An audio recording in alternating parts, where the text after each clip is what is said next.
In today's episode of the Platform Presents podcast, I have an interesting guest here with me today. I'm with Quinn Campbell, who is hailing over as the new marketing lead at Sky Mavis. You might have, heard about Axie Infinity, very interesting game out there right now. Today we're going to be learning much more about the business, what they're doing, who they're serving, and then also, how Quinn thinks about growth for the company as a marketing lead. And we're going to wrap it up with our famous rapid fire questions to get to know Quinn a bit better in detail. So, Quinn, welcome to the show. Awesome. Thank you very much, Lucas. Happy to be here. Cool. Yeah. Give us, an overview. Maybe give us the story of Sky Mavis and X Infinity and a bit of background. Like, what is it all about? Yeah, absolutely. So Sky Mavis, right? We were founded in 2018, and we're really on this mission to create freedom for gamers, right? And we're doing that by building games that are owned and governed by the communities that play them. And so that's just so different, I think, than the standard kind of traditional gaming model. And so the way we're going about that is we actually invented this concept called play and earn, which is completely revolutionizing, how people play, how people live, how people work and earn in virtual worlds. And it's blurring the line between all of those three things, all those four things as well, right? And so the first game where we really introduced and pushed this concept is Axie Infinity, which is kind of our flagship game at the moment. And it's this kind of category defining play and earn blockchain-based NFT game. Where players breed, battle, trade these digital pets, really called Axies. And they're kind of similar to Pokemon in flavor. It was a big inspiration for us, right? But Axie Infinity has just completely blown up, especially through 2020. It's become the largest NFT gaming ecosystem. And we've massed about 2.9 million daily active users, 2.9 million players at this point. And we're really just getting started. So excited to see where this goes. Very cool. You mentioned the game, obviously, just from sort of the perspective of Sky Mavis. Is this like a pure, B2C, so people, playing the game, or is there also like a B2B angle that might not be as obvious? Yeah, that's a really interesting question. At our core, it's obviously B2C, right? Players are what drive us. So it's about bringing in as many players as we can, keeping them as happy as we can, retaining them for as long as possible, right? Making sure that they participate in the value created within our ecosystem. I think that's really a core ethos to what Web3 is. And that's where we differ so much from a traditional Web2 kind of gaming studio, right? But where things get really interesting is one of our main growth pillars is what we call guilds. And so you can kind of think about Axie like a platform or really like an ecosystem. Now, community members or players, they can come in and interact directly with us. They can find us, via word of mouth and join our community and play. Or on the flip side, about 50 to 60% of our players actually belong to these guilds. Now, what these guilds do, they actually acquire the NFT assets in our game on behalf of players, and then essentially allow players to come in and play with those assets, generate yield off the back of the assets, and then some share of that yield that's generated goes to the player, some share goes to the guilds. So it's really cool in that sense, and what's so empowering about this being a Web3 platform is that these guilds actually do a ton of the distribution work for us. So when we're thinking about growth and marketing, like I said, a large part of that goes towards directly to the community members, to players, but a large part of that goes towards how do we optimize guild experiences? How do we entice more guilds to come onto our platform so that they can do a lot of the distribution work for us? Gotcha. So for people who are not as familiar with the sort of guild concept, could you explain what a guild is, who is behind that, and how they sort of come to be and grow? Absolutely. Yeah. So I think the easiest way to transition over to understanding what a guild is guild is basically a company, except in the kind of gaming world, or even more specifically in the blockchain gaming world. And so a guild would be a group of people who get together and decide they would like to hire a bunch of players to play this game on the guild's behalf. In order to play our game, you have to first buy 3 Axies, and you use these Axies to play our game. And when you win, you are rewarded with a cryptocurrency, a token we call SLP. Unfortunately, it costs about $600 to buy these Axies to start playing. So that can be kind of prohibitive for some players to start in the first place. So these guilds they gather a bunch of investment, and they'll buy all of the Axies and then hire a player to come in and play those 3 Axies. And in the process, these players are able to get awesome jobs, and the guilds are able to make return on the assets that they got in the first place. Gotcha. That makes a whole lot of sense. Now, you mentioned already the guilds are one sort of like growth lever. What Yeah. else? Like, what else is the growth marketer in the NFT gaming space thinking about? What are channels that are exciting and interesting? Yeah, we really have three core kind of growth channels, right? I mentioned guilds already. That's a big one for us. The other two would be community and content creators. So maybe if we start with community, right? We have an extremely high K factor. The virality that we get in Axie Infinity is unlike any other game that I've seen or been a part of before. And most of our growth through the beginning to mid of 2021 came from word of mouth. What we see a lot of times is that a player onboards into our game, ends up really enjoying it, loves the fact that there's an earning aspect to it, that they're able to own their own assets, and then they become an evangelist, and they'll go and onboard everyone else in their community, their family members, their neighbors, their friends, etc.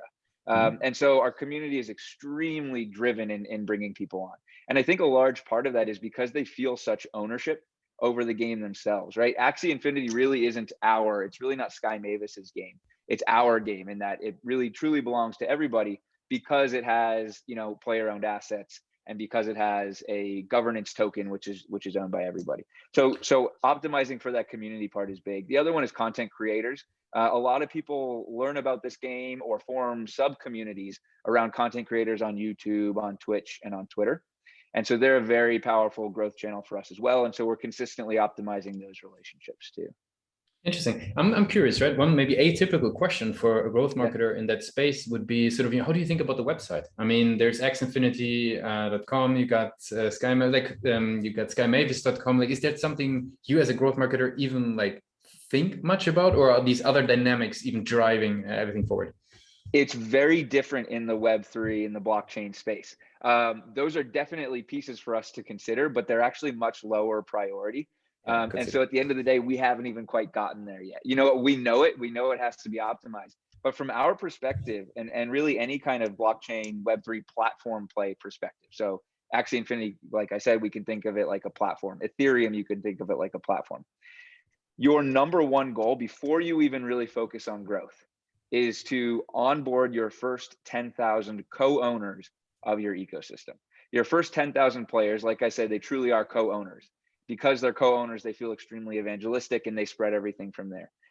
Your very first goal is to onboard your first 10,000 co-owners. Once you successfully do that, you immediately get product market fit, and then you can't stop growth. We've been shut down a couple of times because of scaling problems. And so that's really been our first focus. And then on the back end, we're just now starting to think about optimizing some more traditional parts of it. Anything that you learned in that, or what you've seen from the team, maybe they were sharing as well, those first 10,000, what is sort of like major growth engines that, play a role in to get to that? Because it's not an easy feat also that in the initial first 10,000. Yeah. Yeah. It's in our space, it's heavily driven by community building. And so it's not only is it bringing them on and making sure they're evangelistic and bringing other people in, but it's also, through our Discord, through our Twitter, through our Telegram, being active with them every single day, making sure that we're spreading positive sentiment, making sure that we're being active about starting really interesting conversations and making them all feel welcome and part of us is a big part of how you onboard those first 10,000 users, which is definitely very different, I think, than a traditional approach. Very cool. Cool. I would love to switch gears a little bit and learn a little bit more about yourself as a marketer, right? So you're in a very, very fast moving and cutting edge space, obviously, when it comes to growth marketing. Like, how do you keep on educating yourself? Like, what is how do you sort of, being even a poster child, even within the NFT space, how do you keep educating yourself to apply new growth strategies? Is there any, blogs, articles, posts, people, LinkedIn, whatever? What do you go for? Yeah. I think there's really two parts to it. As we're thinking about the more experimental part of growth for us, right? It's viral growth strategies, viral marketing strategies, and we suck all of that up from Twitter. In our space, a lot of the immediate growth and immediate bumps we see happen in Twitter. And it's people just coming up with really, really clever ways to kind of ignite virality amongst the community there. And so I'm on Twitter every day following what other marketers on other NFT projects are trying to do to kind of spark things. The other piece is we have a big game launch coming up probably a couple months from now. we're actually really excited. We're going to try kind of traditional user acquisition, traditional performance marketing strategies for this. It'll be the first time that an NFT game is going to try to scale through these more traditional channels. It's a lot to bite off. We brought in a very professional partner who's kind of proven in the gaming space. They're called Uptick, UPPTIC. And it's been awesome bringing them in because we all get how much of an experiment this is. And there's a chance that at the end of the day, it just doesn't work for NFT gaming. I don't think that that'll happen, but we're all kind of ready for whatever might come out of this. So it is a mix of bringing in kind of the traditional approach, but figuring out how we really tailor it to this Web3 space. Very cool. To wrap it up, I have some rapid fire questions. Are you ready for those? Sure. Yeah. What's the last book you read or the last podcast you listened to? Oh man, those are both great ones. Okay, last book I really devoured was Slaughterhouse-5. It's my absolute favorite kind of piece of fiction. And then last podcast, I mean, I'm listening to a bunch every day, if I'm honest, but there's a podcast called Zima Red, Zima Red, which I think is the absolute best podcast in the kind of Web3 NFT space. Super high quality host, great guests, and I always walk away with a piece of knowledge from each episode. What's the one single thing your company is focused on the most at the moment? It is absolutely this new game launch that we have coming up in a couple months here. The game is going to be, the art quality is incredible. It's going to be faster, more strategic than our current gameplay, and it's going to be ready to scale to millions. We're hoping to hit 20 million people by the end of this year. I mentioned that the current gameplay costs about $600 to start playing. This new gameplay will be free to play. So we're really having a massive growth unlock with that. Very cool. Did you mention the date of the launch, or was that? I can't actually, I can't push that yet. I wish I could. I would love to leak it. Nearly got you there. Very good. Yeah. If there would be no boundaries in technology, what would be the one thing you would have fixed for your role today? It is absolutely user education. We've seen everybody craves property rights, right? That's just kind of a basic piece of life that we all understand. And yet none of us really thought about what property rights meant in the digital space, right? In the virtual world. Now, suddenly with NFTs and blockchain, we can give that. But, I can't just sit here and say that to somebody and have them immediately go, wow, that's powerful. And so figuring out how we really crack this user education code, teaching people how empowering it is to have, your own rights over digital property, that would be a big factor for us going forward. What's the last thing that kept you awake at night about the company?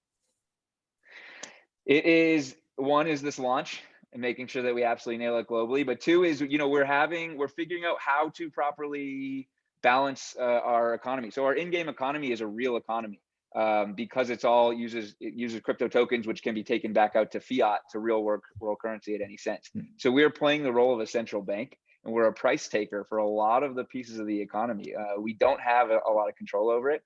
And so it is a big process for us to figure out how to properly balance this thing in a sustainable way going forward. Very cool. And for the last question, I would like to do a bit of time travel and go back with you to the days of Johns Hopkins University. Sure. So you're heading out of formal education. What's the one advice you would give yourself for your career, sort of, in business and marketing? Oh, man. Absolutely would have been to have gotten into crypto earlier. I think I regret that almost every single day. And what I will say as well is it's still extremely early. I think right now, if we think about crypto, it's about the same as the internet in 1994, 95, maybe. So I still evangelize to everybody to spend a weekend, figure it out, and really fall down that rabbit hole. Very cool. What would you give a first timer? What type of advice? Were you looking into NFTs, NFT games, reading on currencies? Like, what would you tell them? For the very beginning. Yeah, we're at a wild point now. So there's so many different routes you can go. So my first advice would be to just run down whatever route kind of energizes you most. So for me specifically, right, I always kind of followed things when we were looking at layer ones, that's Ethereum and Bitcoin, when we were looking at decentralized finance in 2018, 2019. I never really got super hyped on it. It wasn't until NFT gaming came out and I was working in gaming already that it clicked for me all of a sudden. And I said, now I'm starting to see the real world implications of this. And so I think everybody just look at all the different things it's disrupting now and see what interests you most and learn about crypto through that medium. I really appreciate you took the time with us to be guest on Pathfunk Presents. I want to give you the last word. What should people, remember if they forget everything else about, Axie Infinity from this interview? What's the one thing they should remember? Yeah, Axie is it's a digital nation with a diverse group of global citizens. It has a real economy, like I said, and a world full of engaging and fun experiences. And we're welcoming everybody to come join us. Thanks a lot for being a guest on Pathfunk Presents. Thanks, Lucas.